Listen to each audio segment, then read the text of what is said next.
Good evening, everyone, and thank you so much for being a part of tonight's webinar. There is a college for everyone. Tips to finding the right fit school, even when grades are average. I'm your host this evening, Ann Dolin, and for the last 26 years, my team of tutors, executive function coaches, and college consultants have been helping kids to do better in school and to ultimately get into the college of their choice. Now, this evening's topic, we're going to go deep. We're going to talk a lot about colleges and really what makes your child unique. But I can't think of a better person to really talk about the ins and outs of this topic than Kristin Landis. So let me introduce Kristin to you. First of all, welcome, Kristin. Thanks for being here. Thanks so much for having me this evening, Ann. So just a bit about Kristin. She's a college consultant here with us at Educational Connections.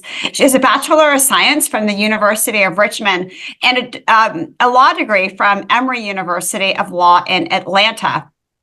So prior to coming to Educational Connections, Kristin worked at the University of Virginia for 11 years.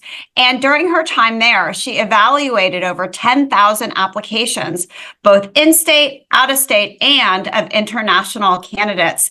So Kristin, let's get started. You know, the admissions landscape has certainly changed, especially in the last few years. Tell us about what's going on. Sure, absolutely. It most definitely has, Ann.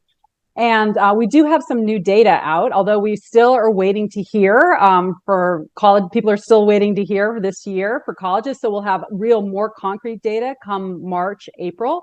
But the Common Application did release their report at the end of November for what applications we're looking for already from August until November. The Common Application is a standard application. It is used by almost 1,000 universities in the United States, so it's a really good frame of reference. And so they reported at the end of November that applications are already up 12% this year, and that is a 41% increase from the 2019 season. And so that's something we've talked about in a number of our webinars, how since the pandemic, we've seen an exponential rise in applications. So one asks, why? Why is this happening? Well, there's another number of reasons why.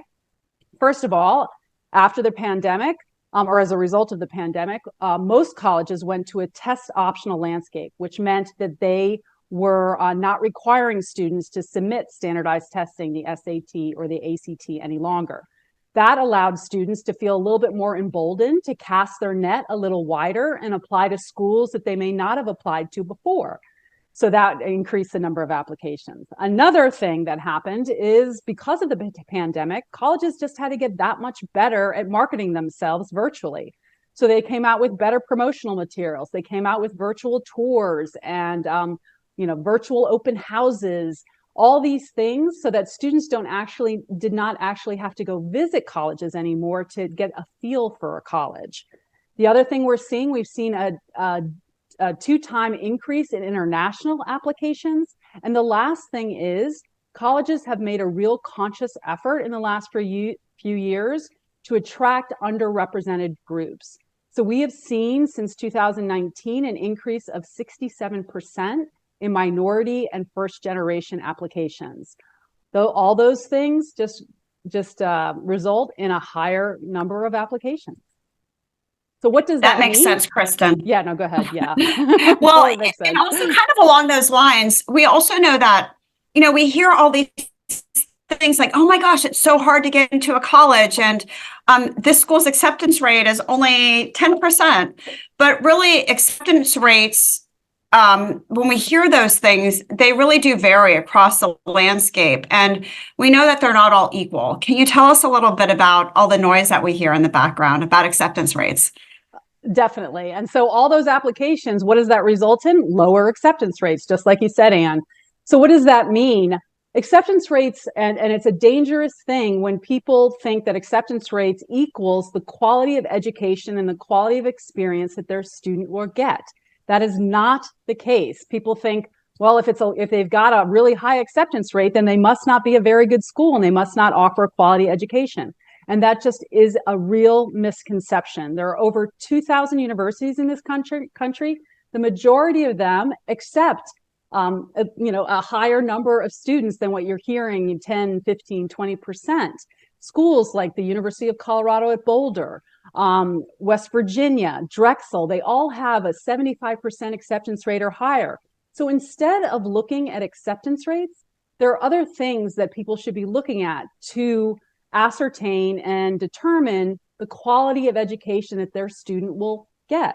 Things such as faculty-student ratio, the percentage of faculty who have the highest degrees in their field, the percentage of classes that are taught by tenured faculties, the average class size. Those are things that talk about the actual academic experience, the classroom experience. Then there are other things to look at. One of the reasons to go to college is so that you can start a career and have a job.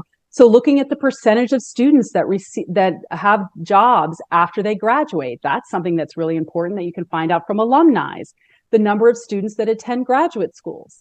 Of the top 100 CEOs of the top 100 companies, only 30 of them went to an Ivy League or a highly selective schools. The other ones went to schools, wonderful schools such as Kansas, Nebraska, Auburn, Texas A&M. So, acceptance rates don't equal worth. That's such a good point. I think you're saying, brand names on everything. Mm-hmm. Definitely. And so we need to look beyond the rankings, beyond acceptance rates, and beyond the rankings of schools. So everybody knows about the U.S. News and World Report and the rankings that come out, and colleges are really intent about those rankings. But those rankings are there to serve the colleges, not the students. The algorithm that's used for these rankings, some of it has to do with selectivity and reputation and acceptance rates and yield rates, what we just talked about. Stanford University had a study that went out that said that the criteria that U.S. News and World Report uses is not even indicative of what parents or students want in a college experience. Even the editors of the U.S. News and World Report came out and said, this is only one criteria that parents and students should be looking at when they're evaluating a college. But unfortunately, a lot of parents and students look to those as kind of the gospel and don't look beyond that. This also goes for scattergrams and data. I hate scattergrams. For any of you parents or students who are on there who have been looking at the scattergrams and naviance of your school, those things are only as good as the data that is inputted. And that usually comes from the guidance counselors and from the students submitting their information to the schools. Plus, those scattergrams and data only tell you one part of the picture. I had a student the other day with his parents, and he was so mired down deep into the datas and percentages. I said to him, how do those numbers tell you what kind of college experience you're going to have? What courses they offer, what teachers they have, what outside the classroom offerings that are going to be available to you. Those numbers and those data are not showing you those things. Those things can't be quantified in data and numbers. So it sounds like, Kristin, it's really comes down to fit, not so much, acceptance rates. Tell us a little bit about finding that right fit. Absolutely, 100%. There's that Lizzo song, it's all about the bass. We use it, it's all about the fit. And what we mean by that is looking for a college experience that fits what your student is looking for in a college experience. What place will give them both academic and personal growth? From an academic standpoint, do they offer the kind of courses that your student wants to take? Do they offer the ability to take classes across disciplines? I had a student last week, we were talking, and they're really interested in animation. So we're looking at colleges that make sure they have animation programs that they're interested in. I have another student who's super interested in music recording. I learned all this stuff about digital audio workstations I never even knew about. But they're looking for audio engineering. And there are certain programs which are more focused in the engineering side and not as much in the music side. And then those that are focused more in the music side. So we're making a real conscious effort to look specifically at the programs to make sure they're offering the type of courses that she's interested in. I have another student who wants to go into business, is 100% knows they want to major in business, and they're not interested in taking foreign language and core requirements that they may have to take. So we're looking at direct business school programs where you apply directly to the business school from the undergraduate business school from high school, so they can avoid those types of things. So that's from the academic standpoint. So there are two questions I always ask my students. Simply, what brings you joy and what excites you? And the answers to those things, sometimes they have to think about it for a while, but when those, and their answer always first is hang out with my friends, which I say, okay, beyond hanging out with your friends, what if you had a Sunday afternoon that you had totally free and you couldn't be with your friends and you couldn't be on your phone, what would you do? And so those answers are very compelling and very insightful into showing maybe what type of college experience they want. How do you foresee spending your weekends? How do you foresee spending your free time? I call it, what is your ski slope? And they say, what the heck does that mean? Well, what is your ski slope is, I've had students in the past who like to ski. It's a hobby. It's something that's important to them. They don't want to give it up for the 4 years that they're going to be away at school. And then you ask yourself, well, you're not going to pick a college based on skiing. No, absolutely not. But if it's something that's important to you, it's something to factor in. I have another student, I actually have a son who's also like this.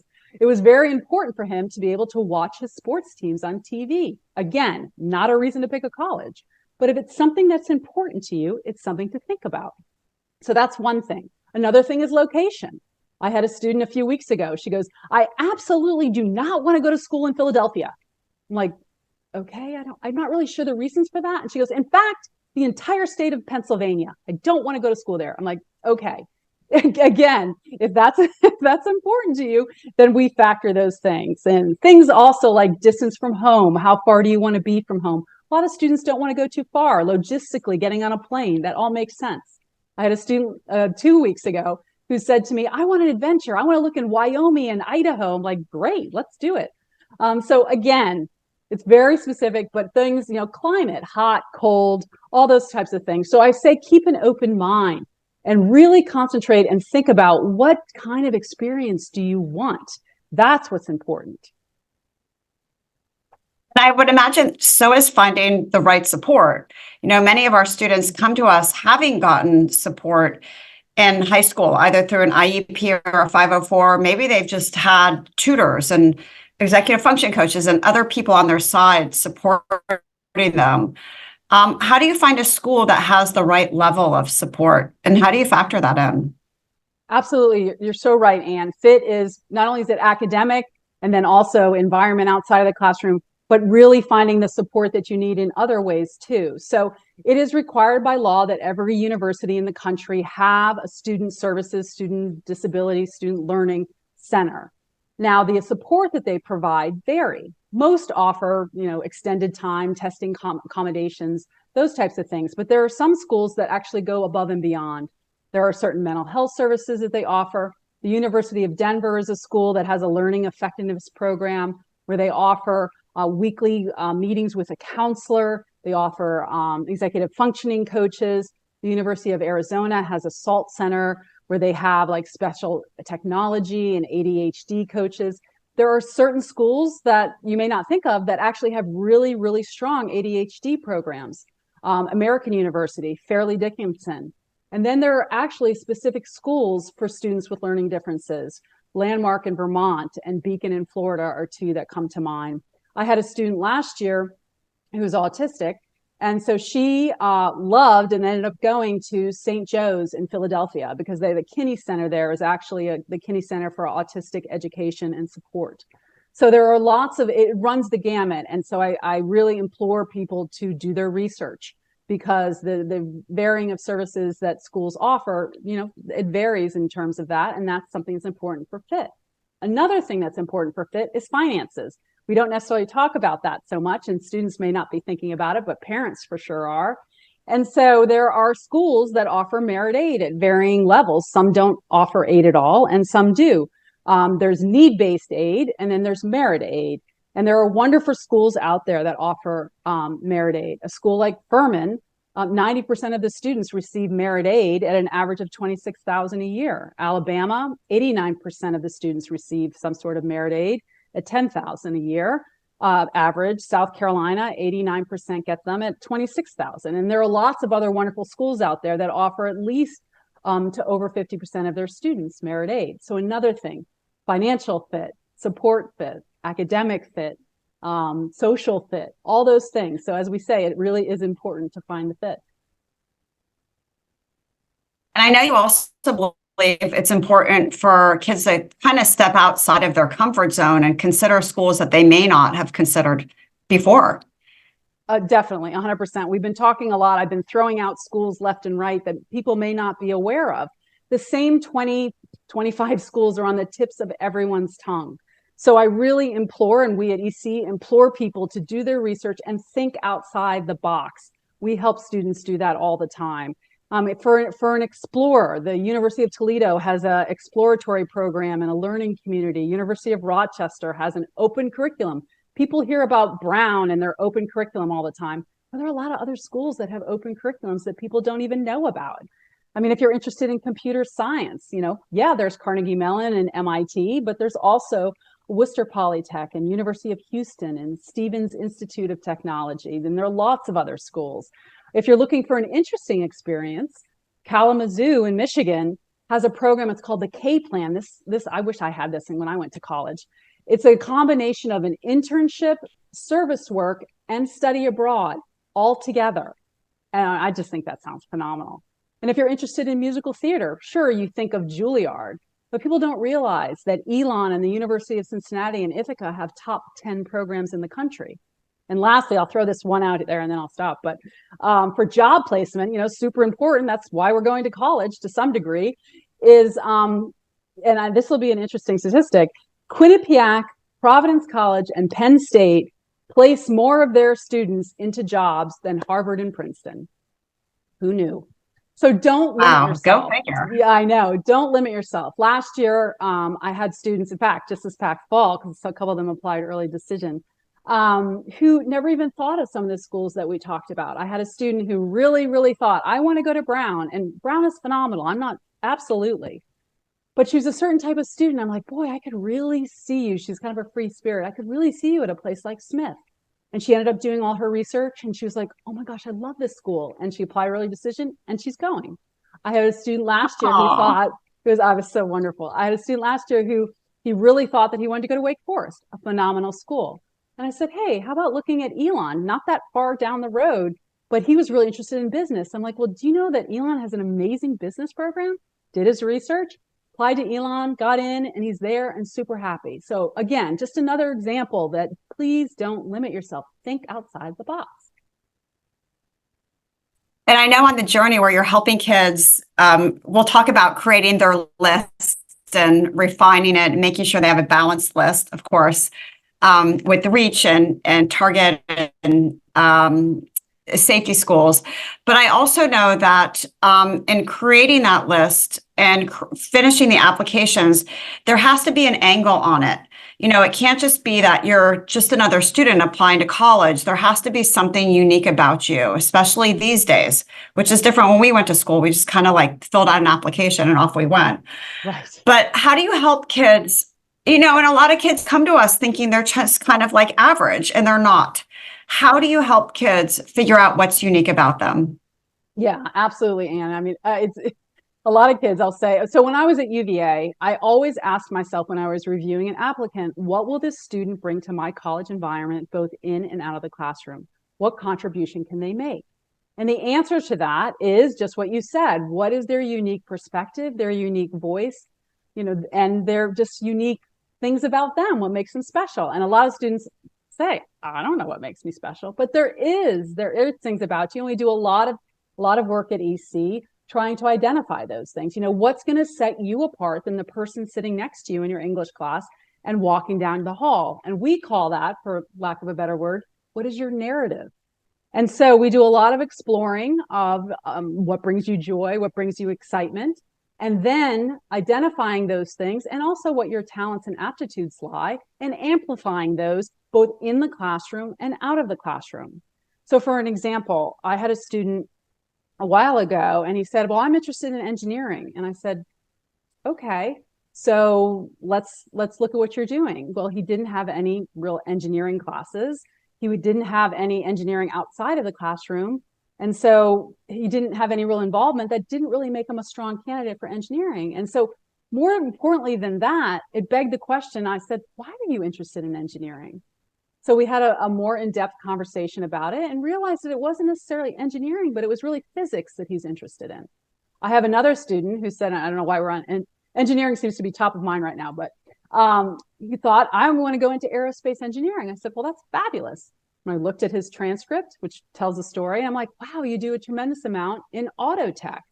And he was like vice president of the auto tech club. And he just, liked to work with cars and all those things. And I said, well, have you ever thought about automotive engineering? And he's like, wow, that's a thing. I'm like, yeah, absolutely. So now he's looking at schools for auto tech. So we at EC have a program. It's called AchieveWorks. And so we do some personality assessments. We have kind of a modified Myers-Briggs, and we also have something that's really interesting. It's an intelligence test. And in that, it helps identify students, like what kind of a learner they are, and then provide careers and options for them. And so it seems, I have a lot of students who it seems kind of daunting. They're like, well, I don't know what I want to do. And I said, hey, listen, I'm in my 50s. I don't necessarily know what I want to do with my life either. But exploration, that's what high school and college is about. So let's find things that first you're interested in, and second, where your talents lie, and let's identify those. Because when I was reviewing applicants at UVA, they were looking at a number of different places for that narrative. One is the type of classes you're taking. 2, what are you doing outside the classroom? 3, what teachers are going to say about you in their recommendations.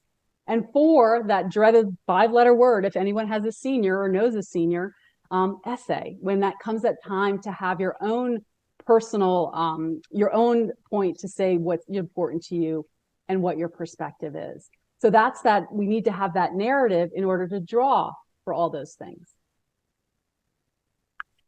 Kristin, many times kids come to us and they may have had a rocky start in high school.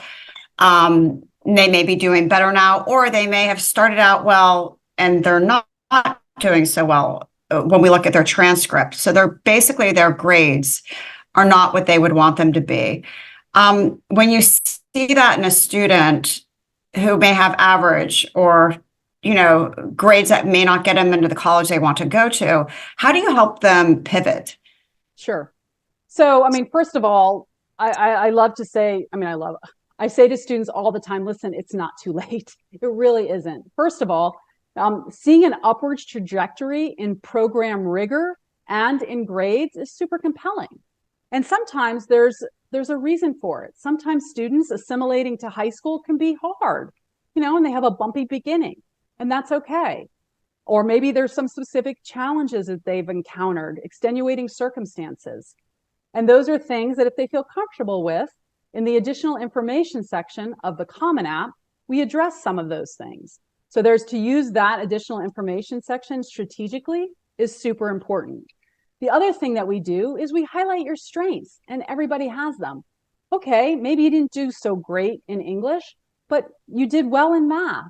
So let's take a higher math and let's take our foot off the pedal a little bit in English.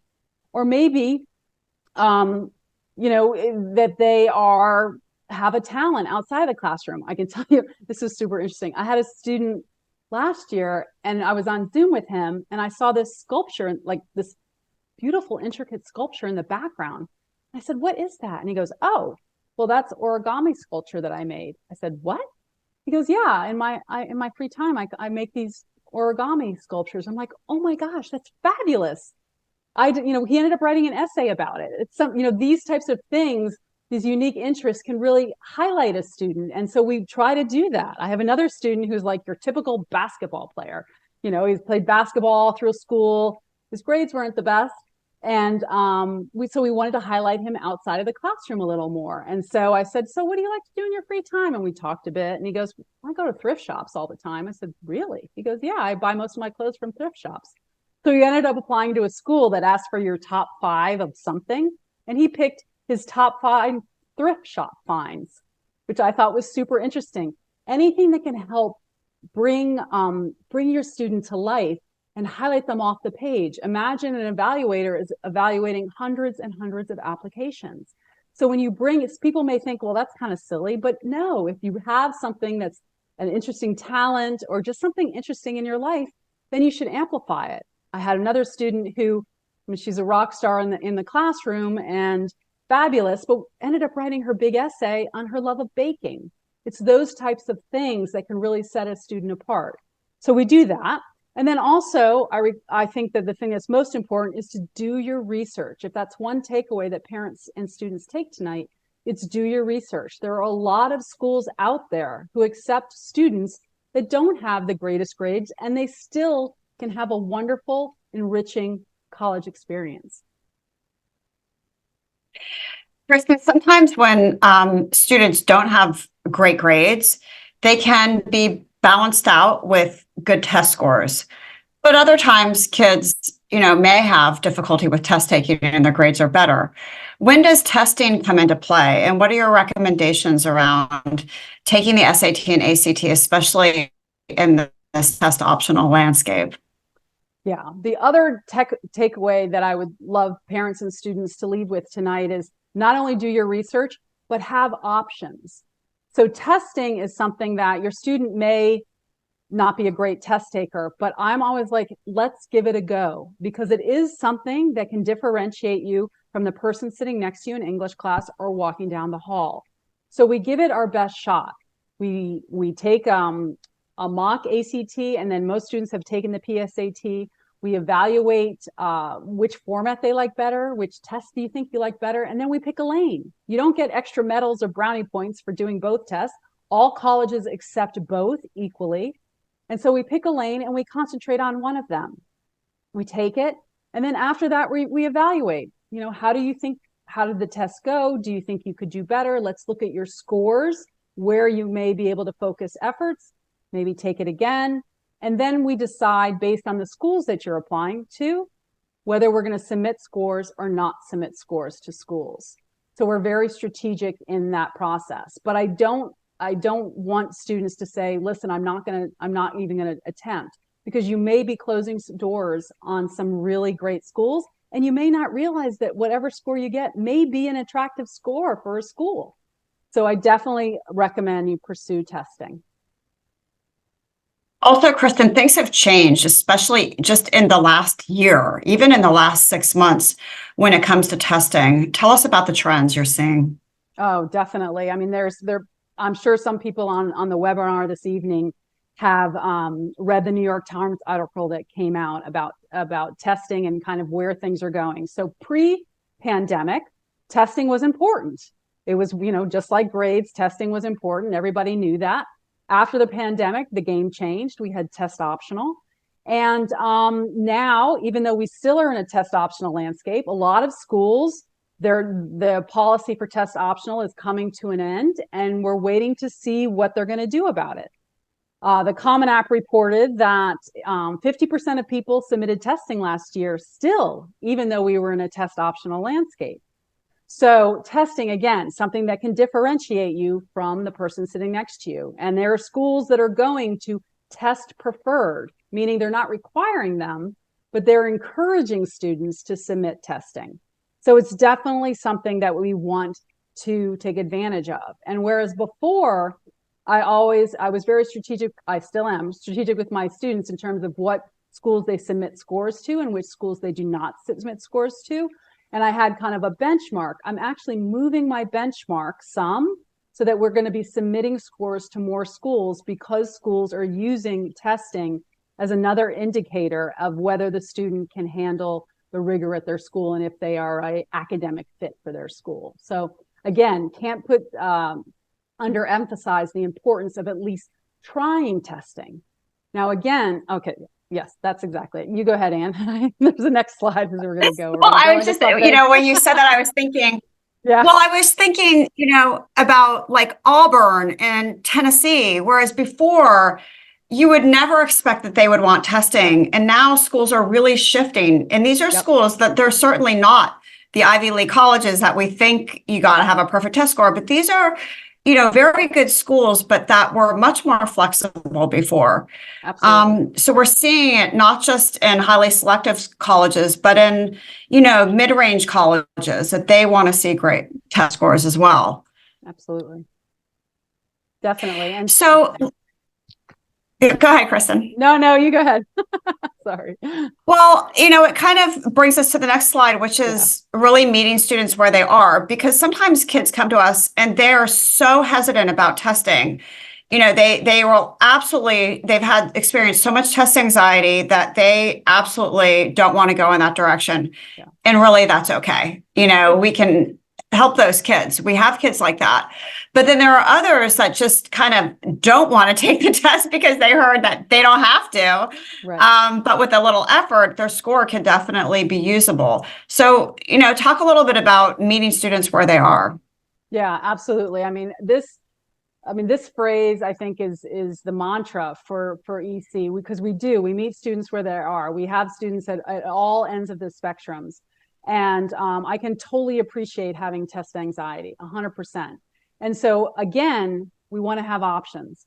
So we give it a go, and I'm the first person, and others are also, where we say, hey, okay, we've tried our best, and this is what we have, and we're going to move on and make sure that we have great essays and we do really well with our grades, and make sure that we're being engaged outside of school.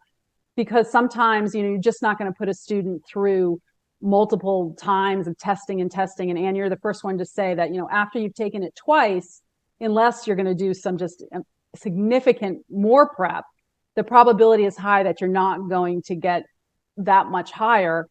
And so we look at the schools we're applying to, and then evaluate whether we should just move on to something else at that point in time. And when we say we meet students where they are, it's not just in testing, it's in everything. Again, we've talked this evening about students who don't know what they want to do, and that's okay. Students who their grades may not be where they need to be, and that's okay. We're here to help them highlight the things that are great about them, amplify those strengths, and find the right place for them, because that truly is the most important thing. Absolutely.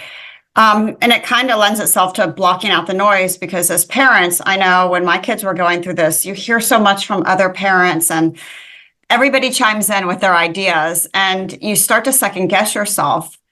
I'm sure that it's not just parents that feel like that, but kids certainly do too. How do you help block out all that noise? Yeah, I mean, it's easier said than done, right? I always say to my students and my parents, we need to be confident in our journey. Yeah, so and so's doing this, and so so's doing that, and so got in here, whatever. But it's your journey. It's very personal. And so trying to just be confident in your own path, the definition of success is relative. Because of that, there are more than one pathway to get there. And so not everyone has to go to an Ivy League or the most highly selective school in order to be, one, super happy, or two, successful. Because where you go to college is not necessarily going to be indicative of those things. And it's really finding what's right for your student. That's the most important thing. Kristen, I'm wondering if you could talk a little bit about how to craft a list. Often parents come to us with a top-heavy list, meaning that the student has a lot of reach schools on their list. And it's our job, and really anybody that works with a student, to be able to help them rebalance the list. So they have maybe a couple of those schools, but they have middle of the road schools that they're pretty could go either way, but they have a decent chance of getting in. And they have schools that they still love, but everybody thinks they have a good shot of getting into those schools. Mm-hmm. How do you create a balanced list for kids, and how do families know where to start that process? Yeah, that's a really great question, Anne. And you're 100% right. More times than not, students are coming with, all what we would consider reaches. And so helping them find that balance is super important. And I can't emphasize the importance of research and thinking outside the box. That's been the major theme of this evening, is that, those schools that are usually those reaches are those highly selective schools that are on the tips of everyone's tongue. And there are so many wonderful schools out there. So The cumulative end of junior year GPA is the GPA that is looked at by colleges. So when I work with students, especially when I work with younger students, we do a tremendous amount of exploration, talking about what you want in a college experience. And I cast a really wide net initially so that students do that research, see what they want. You know, knowing what you don't want in a school is just as important as knowing what you do want in a school. And then we kind of whittle down and hone the list. And then by the end of junior year, we're able to put schools in buckets at that point in time. And we look at, you know, where your GPA lies and testing if you're choosing to submit. And then we can make that balanced list. And a lot of times people ask, you know, what's the recommended number of schools? Well, that's really personal. Sometimes students know exactly where they want to go to school and they only apply to a few schools as long as that's a balanced list. And then the other students, they don't necessarily know, so they have a larger list. So somewhere between 7 and 10 is what I would consider kind of the norm, but there are plenty of students I've had who've applied more than 15. I mean, I don't necessarily recommend it, but I'm on for the ride if we're doing it. And then I have students who apply to fewer.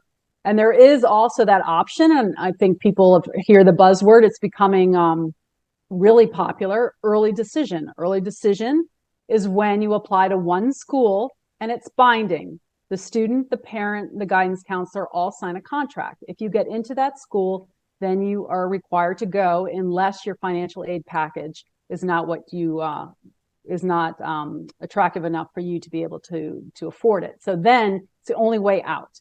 So I say to my students, if this college is your dream school, or if you got into this college and you got into all these other colleges, you still be happy going to this college, then you're a candidate for early decision. And that is, you will see normally higher acceptance rates with early decision. So early decision is something to think about. Then there's early action, which is just applying a little earlier and finding out earlier. And then regular decision, that's also not binding. And regular decision, which is applying a little later, like January usually.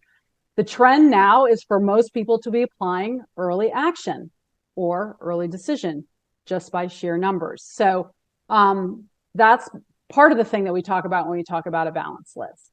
So we want to have schools, like you said, Anne, we want to have a few reaches. And if a school has a low acceptance rate, it is a reach for everyone. Even if you have a perfect 4.0 and a 35, if a school has an acceptance rate of 5, 3, 7%, it's a reach for everyone because college admissions is not an exact science. If it was, you would just throw GPAs and scores into a computer and shoot out acceptances and denies. You have humans evaluating applications, and humans have a little bit of a subjectivity to them. So again, not an exact science. So reaches, if the percentages are low, reaches for everyone. So we have some reaches. Then we have schools that are targets, which is where your GPA and testing, if you're submitting, kind of falls into where the majority of students are accepted to that school. And then we have what Anne said, safeties, I like to call most likelies. And that is where your GPA is higher than the majority of students, and testing also higher than the majority of students who are accepted. So we make sure we have a balance across that. And I also, my own, and I know EC's thing is we do not have a school on the list that a student wouldn't go to. It's a waste of their parents' money and their time to do an application.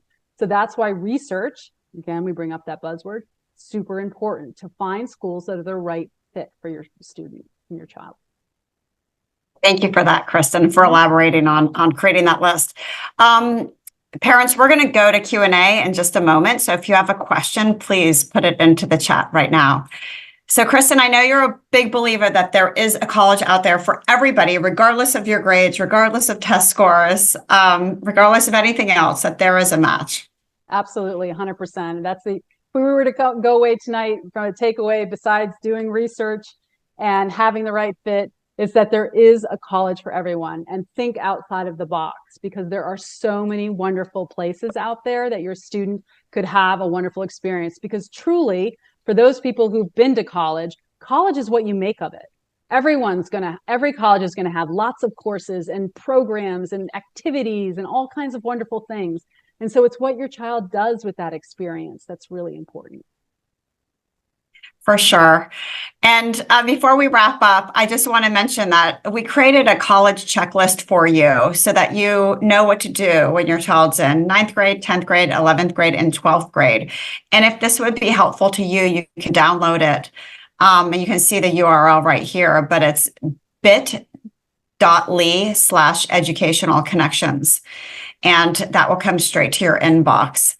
All right. So, Kristin, before we go to questions, I wondered if you could talk a little bit about working with younger students, because a lot of what we do isn't just working with juniors, but it's also starting kids that are in 8th and 9th, 10th grade early, especially with things like picking the right courses and kind of differentiating themselves early on so they're not panicked at the last minute that they didn't do something.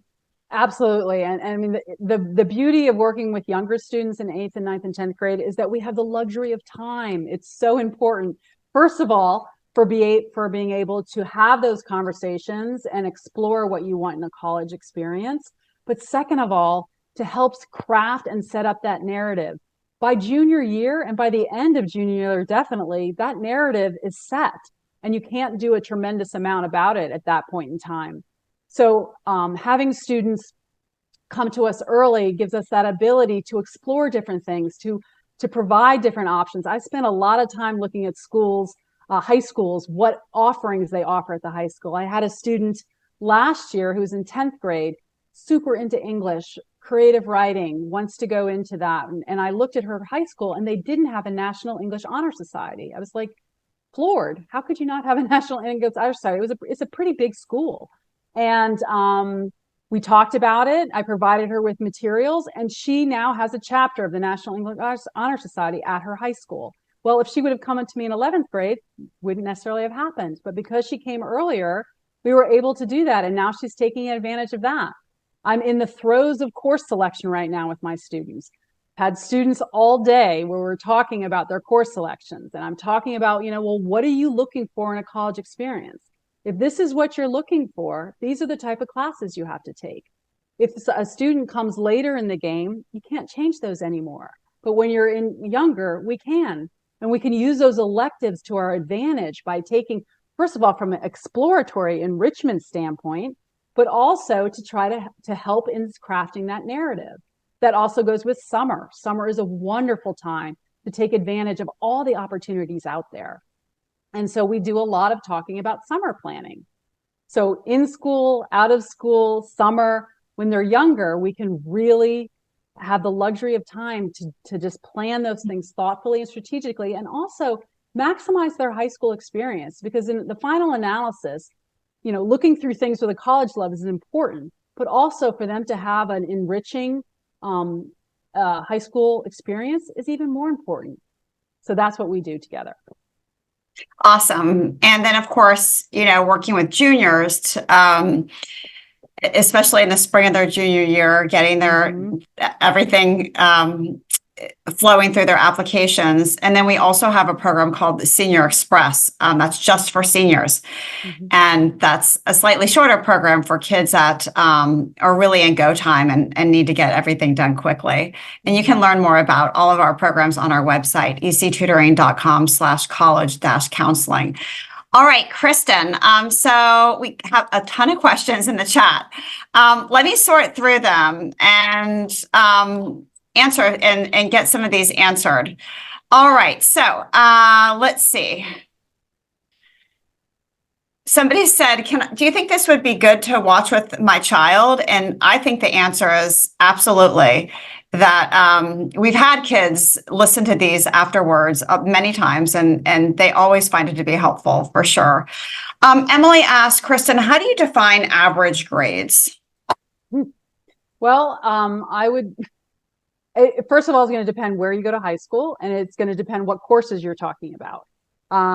So I can't really answer that definitively. And I think you're going to see that in college admissions. There's not a lot of strict rules with regards to that. So average grades would depend. Is your student wanting to go to engineering or go into computer science, or one of those more business, one of those more competitive environments, then their grades are going to be more important. If they're looking for engineering, then an average grade would be not a high grade in those STEM courses. So again, it's hard to answer that question because it's really, you can't look at it in a vacuum. Jennifer asks, once a student identifies some of their strengths and interests, how do they go about doing research in terms of identifying a pool of colleges that offer compelling options in those areas? Well, that's the beauty of the internet. A lot of research in terms of seeing what you can Google the type of programs that you want to take. That's something that you're interested in, and seeing what colleges offer that. There are I have a whole laundry list we at EC do of different guides and search engines that we can direct you to, that we also use to identify programs and opportunities both in and out of the classroom for your student to find the right fit. What are some of those that maybe one that pops up off the top of your head that could be helpful to families? So CapEx, the FIS guide, niche, and then there are lots of ones like I recommend to my students more obscure ones like the Day in the Life of a Student, kind of a student blog. You can go to some websites where they show students, the students love YouTube, and so a lot where they show videos of them in campus and what they're doing, so you can get a little bit of what the vibe of the school is like. There's lots and lots of things out there on the internet. Great. Margaret asks, can you explain how to evaluate if a school is a target versus a most likely? What are we comparing? Is it just the students' GPA and test scores? So it's going to be your weighted GPA is really the most important, because the weighted GPA takes into account both your grades and your program rigor. So colleges are looking for how hard are the classes that your students taken? Have they taken the most challenging classes that your school offers? You can't penalize a student for not taking an AP if it doesn't exist at your school. So evaluating your student against the other students at their school and the program that your school offers, that's one of the things. And then testing would be, you can look on, it'll show the schools under the common data set, they show what testing is, what falls into the different areas in terms of acceptance rates of students. So those are the two places where you would find stuff like that. I know a lot of parents ask, how do you really compare kids? Because a weighted GPA at school A could be different. I know like Fairfax County versus Montgomery County, the weighting is different. How do college admissions folks compare these kids? Especially when their option of courses is different, like AP versus IB, for example. Right. So to make it a level playing field and fair, you're compared against the other students from your high school. It wouldn't be fair to compare a student who goes to McLean High School or St. Stephen's, St. Agnes to a student that goes to a rural high school in Southwest Virginia, or a student that goes to a small private school versus a student that goes to a large public school that has a lot of offerings. So you're compared against the program offerings from your high school and the students at your high school. When high schools submit their transcripts for the student to the colleges, they submit what's called a secondary school report. In there is included the school profile. So colleges know, and in the school profile, you can get it from your school. It's either on their website or you can ask your guidance office. It shows the highest classes that are offered. Sometimes it shows the highest GPA, the lowest GPA. It shows what GPAs fall into the first decile, the second decile, so that colleges are familiarized with that high school and the student body and the offerings from that school. Thank you, Kristin. April says she's heard a lot of different opinions about when to start the search. Probably when to start creating a list too. Can you talk a little bit about the breakdown? When kids what they should be doing at each grade level? So, I mean, our checklists are super helpful. So I would look at those. They've just been updated. And so they really help, like at what stage and what grade, what students and parents should be thinking about.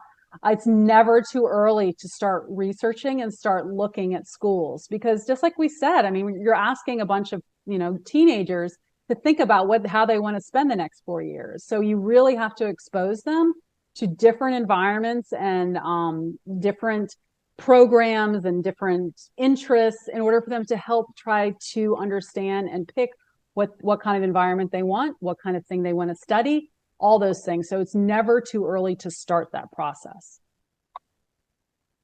Thanks, Kristin. I see in the chat that a number of people said the link to the college checklist isn't working. So I'm sorry about that. We're going to send out a recording of this and we'll add it to the recording, to the email that you'll get tomorrow. So we'll make sure that you get that. Michelle said she was told by several colleges that they aren't even looking at SAT and ACTs. We have a child with a learning disability and COVID for 2 years, crushed her GPA, but she scored high on the tests. What can you do to show them their GOA? I'm not sure what that means. Doesn't really reflect her capabilities. Oh, GPA. That is where I talked about earlier, that additional information section of the Common App is super important. I use it all the time with my students because students, life happens and that's okay. And colleges, as I said, humans are reading these applications. So that is an area where what I would explain to the university what transpired with your student and that her grades are not indicative of her aptitude or her abilities. Do you think it's ever a good idea? I volunteer for both my kids, went to JMU and I volunteered over the years for the school, and people in the admissions department sometimes said different things. Do you think it's ever helpful, even if they have a test optional policy, just to send the scores anyways? I think so. I mean, as we've been reading, and lately we've been doing a lot of research at EC about what's the trend now, and it seems that the trend is for more schools are really wanting to see those scores because it is a quantifiable, determination of a student's readiness for a college. Because when I was at UVA, one of the most important things for us was saying to ourselves, not only what will this student bring to our environment, but is this the right place for them? We're not in the business of having students be crushed. It's for setting them up for success. And so not every college is the right place for every student.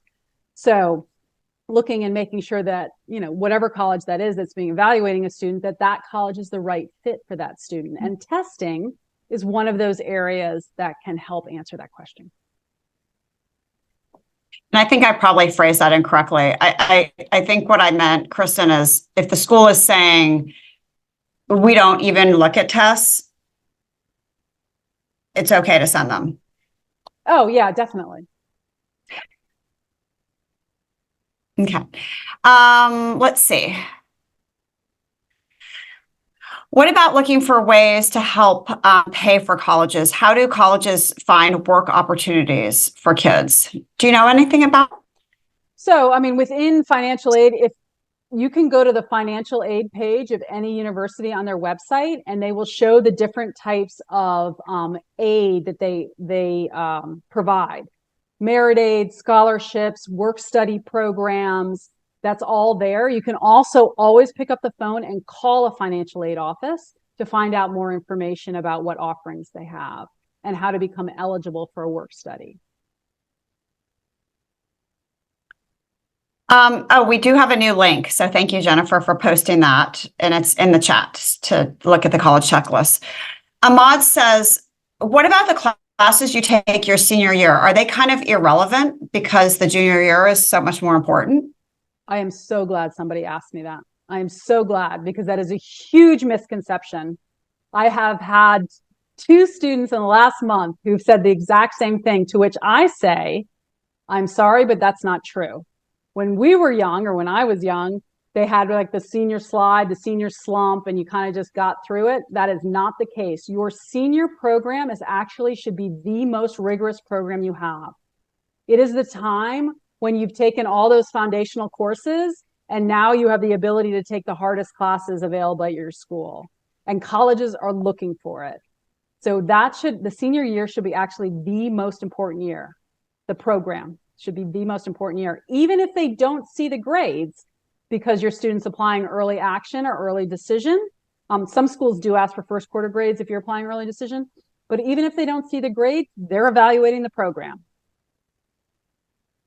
That's a great point, Kristin. Carly asks, how important are campus visits these days? So there's something called demonstrated interest. There are certain colleges, and you can find out, and we actually tell students which colleges factor what's called demonstrated interest. Demonstrated interest would include going on a campus visit, taking a tour, signing up for their emails, following them on social media if you have social media, attending the information session when the college comes to your school, or going to a college fair. All those things show demonstrated interest, because in the final analysis, colleges are looking at their yield rates. So they want students to apply to their school that want to go to their school. So demonstrated interest is one of those things. So long way of saying campus visits are very important. So if the school factors demonstrated interest, campus visits are very important in that there is nothing that can replace actually seeing a school, feeling the vibes, those intangibles, those things you can't get through a computer screen. It's not feasible to see all the schools, and I get that. But if you have the ability to go to see schools, even if your child may not be interested in it, go look at the schools near your house. Go to a school in the middle of the city. Go to a small school, a large school. Helping your student identify what they're looking for in a college environment is really important. Kristin, Roland asks, apart from a good grade point average and test scores, what are the other top factors that are used to determine admission? That human insight component that we've talked about. So that is what your student does outside of the classroom. It's quality, not necessarily quantity. Do they have a passion? Do they have an interest? Have they dived deep into that? There are a couple characteristics that colleges look for. One, thirst for learning, intellectual curiosity, risk-taking, initiative, a social conscious. When I was at UVA, it was really important that a student looked outside of themselves and gave back to their community in some way. Perseverance, the ability to collaborate and work with others. All those types of characteristics are what colleges are looking for. And now, with the recent Supreme Court decision that happened last year, colleges are really looking, you'll see, well, you won't see, but in the essays this past year, colleges are really honing in on students' community. What have they given to their community? What has shaped who they are? What's important to them? It's cool. Colleges are more and more trying to get an understanding of a student's background, what makes them who they are. And so that's why it's so important to have that narrative set up so you can draw from those things for these essays. And Kristin, this will be our last question for the night. And we get this question a lot. I'll kind of rephrase it from Jennifer, but she's asking, is it better to get a really good grade in a standard class, or maybe a slightly lower grade in an honors class, or maybe an honors versus an AP class? Yeah, I don't think we've ever had a webinar where we have not gotten this question. So the answer to this is, again, there's no standard answer.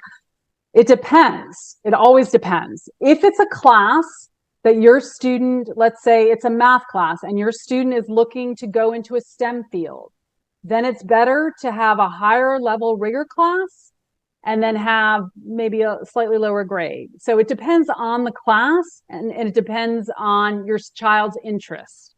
So again, it just depends. And it seems like so much of admissions does depend on lots of different factors. And as you said, it's really an art, not a science. But Kristin, thank you so much for shedding light on this important topic for all of our families this evening. It was really, I always learn so much when I work with you, and I hope everybody else out there did as well. Thank you, everybody, for coming. And please, if you don't mind taking our survey at the end so that we get a sense of what was helpful to you, and that will guide us in the future as well. I hope you all have a wonderful evening. I wish you all the best in your college process. And if we can be of assistance at any time, please know that we're here for you. Thank you, everybody. Have a great evening and good night.